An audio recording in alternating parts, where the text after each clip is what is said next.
राधे राधे, जय श्री कृष्णा। श्री प्यारी जी की कृपा से, श्री लाडली जी की कृपा से हमने श्री कृष्ण चैतन्य महाप्रभु जी की कई लीलाओं को श्रवण किया, बाल लीलाओं को।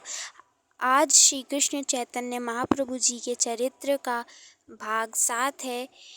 तो उसी प्रकार आज फिर हम कुछ लीलाएं, बाल लीलाएं श्री महाप्रभु जी की सुनेंगे। कल तो हमने सुना कि कैसे वह पिल्ले को तार दिए, एक छोटा सा पिल्ले जो उनके साथ खेलता था उसको वह तार दिए, अपने सखाओं को भजन का महत्व बताया। उसी प्रकार आज वे 2 चोरों को तारने वाले हैं हरि नाम संकीर्तन से। तो एक दिन नवद्वीप में 2 चोर घुसे हैं। दोनों का नाम है, उनमें से एक चोर का नाम है मेषमाली, दूसरे का नाम है धूमाली। दोनों कई दिनों से कमाई नहीं कर रहे थे क्योंकि उनका किसी भी घर में डाका नहीं पड़ पा रहा था, तो वो कहीं चोरी नहीं कर पाए। तो सोचे कि कहाँ चोरी करें।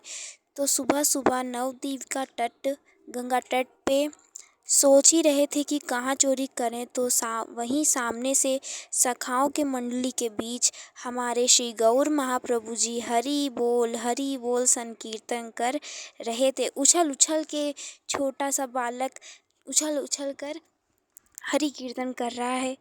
तो उस दिन सची मैया ने गौर को खूब सोने के आभूषण पहनाए हुए थे, श्रृंगार किया था। तो दोनों चोरों ने देखा कि सामने एक बालक आ रहा है, खूब सोने का श्रृंगार किया हुआ है, और ये किसका बच्चा है, बड़ा संकीर्तन कर रहा है, बच्चाओं के बीच सभी से संकीर्तन करवा रहा है। तो दोनों की नीयत खराब थी, उन लोगों की नीयत सही थी नहीं, और इतना स्वर्ण देख लिया था तो ऊपर से लालच तो आएगी ही। तो उन दोनों ने सोचा कि इस बालक का अपहरण कर लिया जाए, और इसने जो स्वर्ण का आभूषण पहना है, श्रृंगार किया है, इसको हम चुरा लेंगे। परंतु दिक्कत इस बात की थी, अगर अपहरण कर ले लिया तो ये चिल्लाकर सभी को बुला देगा। तो उन्होंने सोचा कि कुछ देर इसको देखते हैं, इसकी हर गतिविधियों को देखते हैं और समझते हैं कि ये क्या पसंद करता है। तो उन लोगों ने देखना शुरू कर दिया। तो वे सब गौर को देखने लग गए कि वो क्या कर रहे हैं। तो देखा कि सखा मंडली में वे बीच में, सभी सखाओं के बीच में खड़े होकर यही उछल उछल के गा रहे हैं, हरि हरि बोल मुकुंद माधव हरि हरि बोल, हरि हरि बोल केशव माधव हरि हरि बोल। तो महाप्रभु को ऐसा करता देख वो लोग सोचे इस बालक को प्रभावित करना है, अपनी ओर खींचना है, तो हमें भी यह हरि हरि का नाटक करना पड़ेगा। तो उन्होंने भी नाटक शुरू कर दिया। उसी प्रकार उनकी टोली में आने के लिए क्या कहने लग गए, हरि हरि बोल गौरा हरि हरि बोल, हरि हरि बोल गौरा हरि हरि बोल। तो इतने में गौर हरि ने दोनों चोरों को गले से लगा लिया। तो दोनों चोर खुश। अब बात करना प्रारंभ करते हैं दोनों की। कहा, ए बच्चा, तू कहाँ का है, तेरा नाम कहाँ है लाला, क्या नाम है तेरा? तो महाप्रभु जी कहे, मेरा नाम तो निमाई है। तो वो कहे, अच्छा, बड़ा प्यारा नाम है तेरा। तो फिर वे चोर कहे, मेला जाएगा तू मेला जाएगा, मिठाई खाएगा, खिलौना खेलेगा? तो महाप्रभु जी कहे, मेला ये कहाँ है? तो कहे, ज़्यादा दूर नहीं, यही गंगा तट पर है। तो कहे प्रभु जी, अच्छा यही है, अच्छा ठीक है, मैं चलूँगा, लेकिन मेरी एक शर्त है। तो वो बोले, क्या है? तो गौर बोले कि मुझे तुम्हारे कंधे पर बैठ के जाना है। तो चोर ने कहा, इसकी खुशी के लिए यही सही, ठीक है, आओ हमारे कंधे पे बैठ जाओ। तो उस चोर ने अपने कंधे पर बैठा लिया। महाप्रभु जी ने दोनों पैर लटका लिए, उसके बालों को, किसके, चोर के बालों को पकड़कर कह रहा है, चल घोड़े चल मेरे घोड़े, टिक टिक टिक, चल मेरे घोड़े टिक टिक टिक। फिर कहते कहते और यह भी शर्त कहते हैं कि कीर्तन भी करना होगा, वरना मैं चिल्ला दूंगा तो गांव वाले आ जाएंगे। तो वह कहे ठीक है लाला। तो दोनों लोग खूब तेज तेज बोल रहे हैं, हरी हरी बोल, हरी हरी बोल, गौरा हरी हरी बोल। अब क्या, जिसके ऊपर साक्षात गौरांग बैठे हैं, क्या उसे हरि नाम का स्वाद नहीं आएगा? क्या उनमें से एक चोर हरि नाम का नहीं हो जाएगा?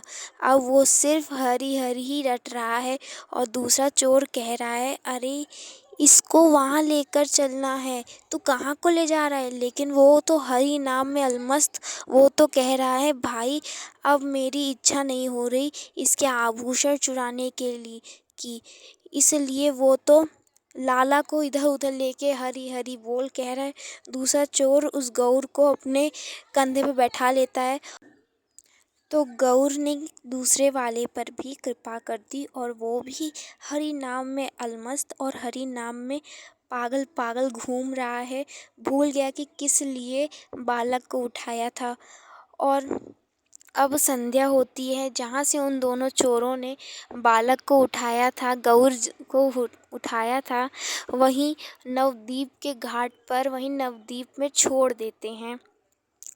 और तब हमारे महाप्रभु जी ने उन दोनों पर भी कृपा कर दी और अब अपनी मैया के पास भागे भागे दौड़े दौड़े जा रहे हैं और कह रहे हैं, कह रहे हैं मैया आज बहुत अच्छे भक्त मिले थे, खूब अच्छे भक्त मिले थे। उन्होंने खूब स्वादिष्ट मिठाई मिष्ठान खिलाया, खूब जपा, खूब हरि नाम लिया। मैया कही, अरे बेटा, तुझे किसी दिन चुरा ले जाएगा कोई तो मैं तेरे लिए क्या करूँगी? मैं तेरे बिना कैसे रहूँगी? ऐसे कहीं जाया मत कर। तो वो कहे, महाप्रभु जी कहे, ऐसा कभी नहीं होगा मैया।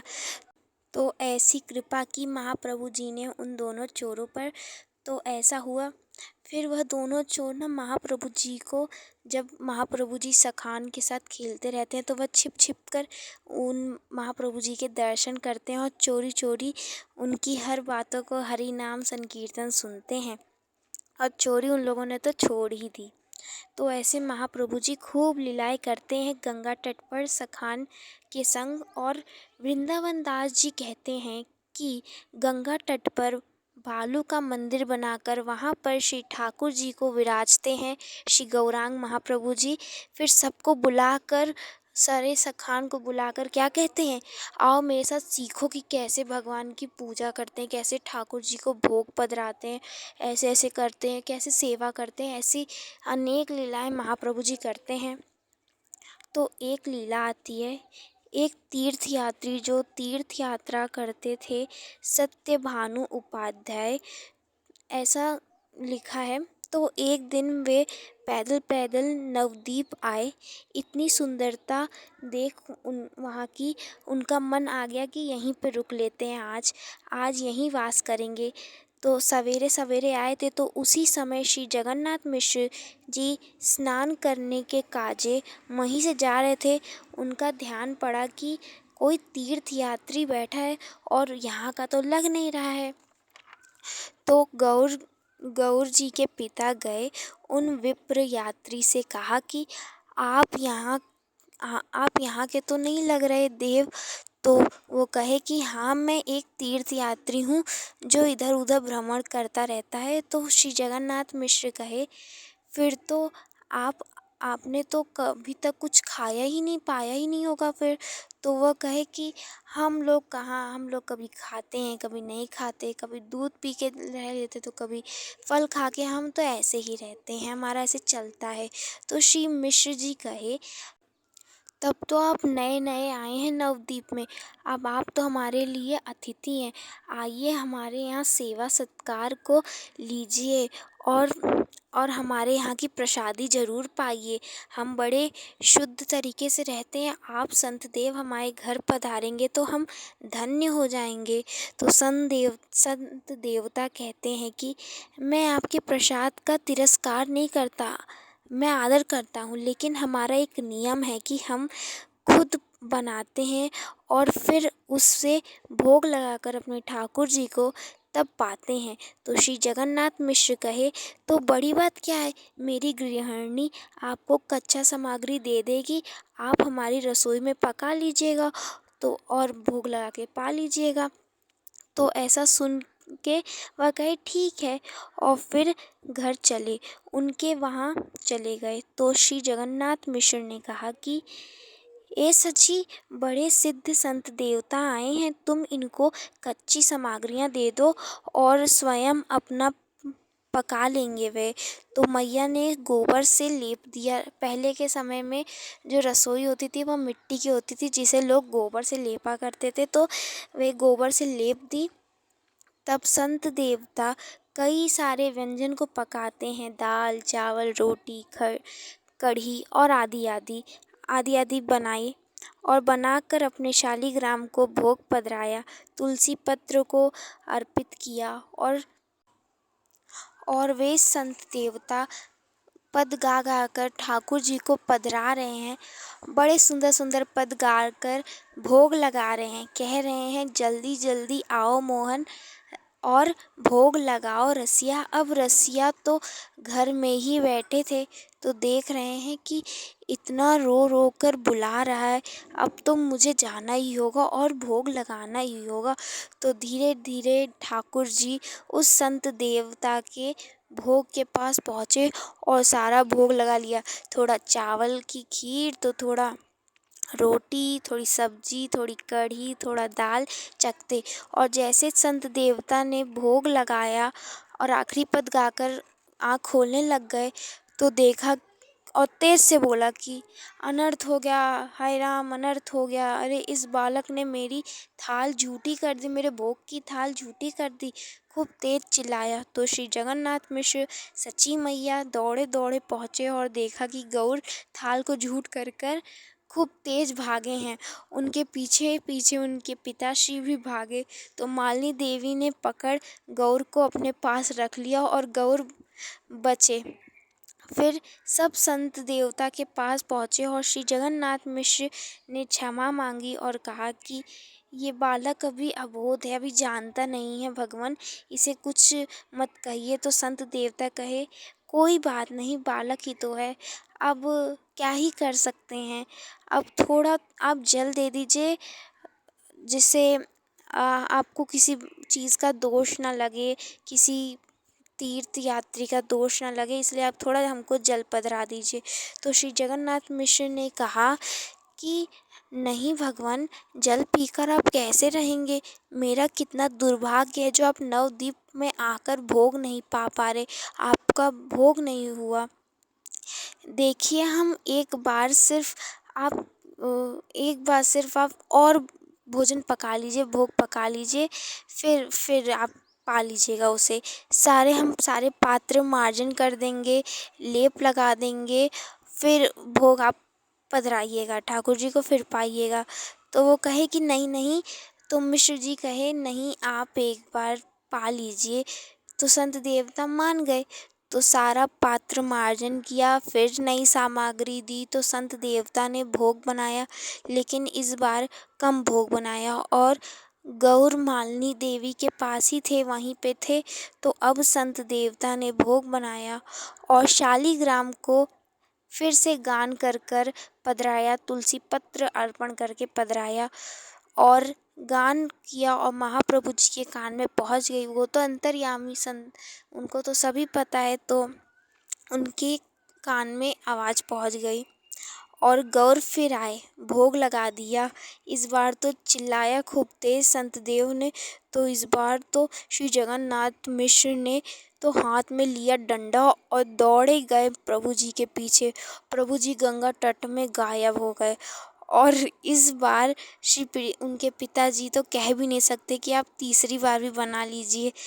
अब कैसे क्षमा मांगी, कैसे, इतने में ही श्री विश्व रूप आ गए अद्वैताचार्य के पाठशाला से, जो कि बलराम के स्वरूप थे, साक्षात स्वरूप, और दंडवत प्रणाम किया संत को। तो महाराज जी कहे कि ये किसका बालक है। तो उनके पिताजी कहे ये मेरा ही बड़ा बालक है। तो कहे इतना संस्कारी बालक, बड़ा वाला इतना संस्कारी और छोटा वाला ऐसा बालक। कहे कि संत भगवान विश्वरूप जी कहते हैं कि हे संत भगवान, आप तीसरी बार भोग बनाइए, केवल तीसरी बार। इस बार मैं डंडा लेकर बैठा रहूँगा, वो आएगा तो उसको डंडे मार के भगा दूँगा। तो महाराज जी मान गए और तीसरी बार केवल खीर बनाई, केवल खीर बनाया और फिर स्तुति कर कर भोग पधराया। और फिर तीसरी बार महाप्रभु जी, रात्रि का समय था, दौड़े ठुमक ठुमक के आए।